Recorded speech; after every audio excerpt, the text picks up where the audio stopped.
Magandang araw, welcome sa channel ni Child of God. Ngayon, ibahagi ko sa inyo ang aking nilalaman tungkol sa mga orasyon na rito, pangwasak at panunog sa lahat ng kampo ng kadiliman.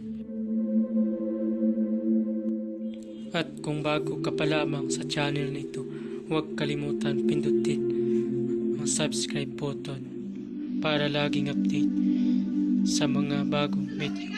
Maraming pamilin, malin at pagkaingatan ng bawat ibinabahagi ko sa YouTube channel na ito. Ang kapangyarihan na kapaloob dito ay lubhang maiwagang gamitin lamang sa kabutihan at pagganap ng kalooban ng Diyos. Maging huwaran at laging isa puso't isip ang 7 layunin ng Diyos. Una, isabuhay ang 4 na gintong simulay makadiyos, makabayan at makatao, makakalikasan. Pangalawa, isagawa ang pag-ibig sa Diyos, pananampalataya at pag-asa sa pamamagitan ng tiyaga. Pangatlo, isakatuparan ang kabutihan, katuwiran, kalinisan, katotohanan, kadalisayan, kaliwanagan, at kababaan ng kalooban. Pangapat, ipalaganap ang pagkakaisa, pagmamahalan, pagtutulong sa kapwa, pagmimisyon, paglilinis ng sarili at pagbabago na paunlad. Panglima, magkaroon ng pagagalangan, pag-unawaan at pagmamahalan sa isa't isa bilang mga kapatid at kapwa-tao. Panganim, maging dakila sa isip, sa salita at gawa para sa Diyos, sa bayan at tao. Pangpito, ipagpatibay ang kautusan ng Diyos, tumulong sa pagpapaunlad ng katawan ng bawat kasapi ng samahan at tumupad sa adikain ng Diyos sa tao.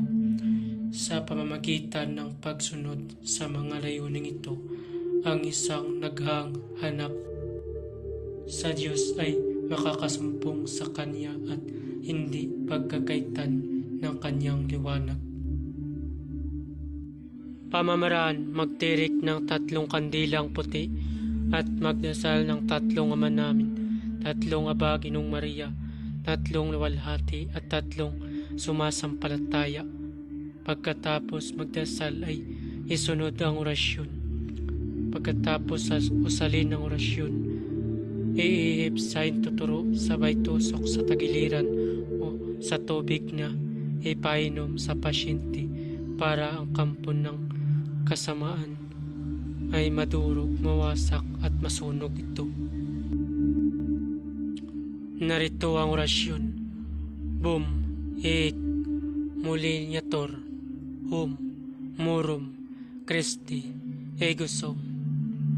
Bum, ik, mulinyator, hum, murum, Christi, egusom. Bum, ik, mulinyator, hum, murum, Christi, egusom. Sosi, pater, sud, pater, sud, pater, sud. Babala ang lahat ng orasyon na aking ibinabahagi ay lubhang makapangyarihan. Gamitin lamang sa mabuti.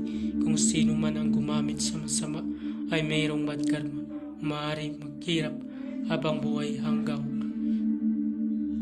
kamatayan.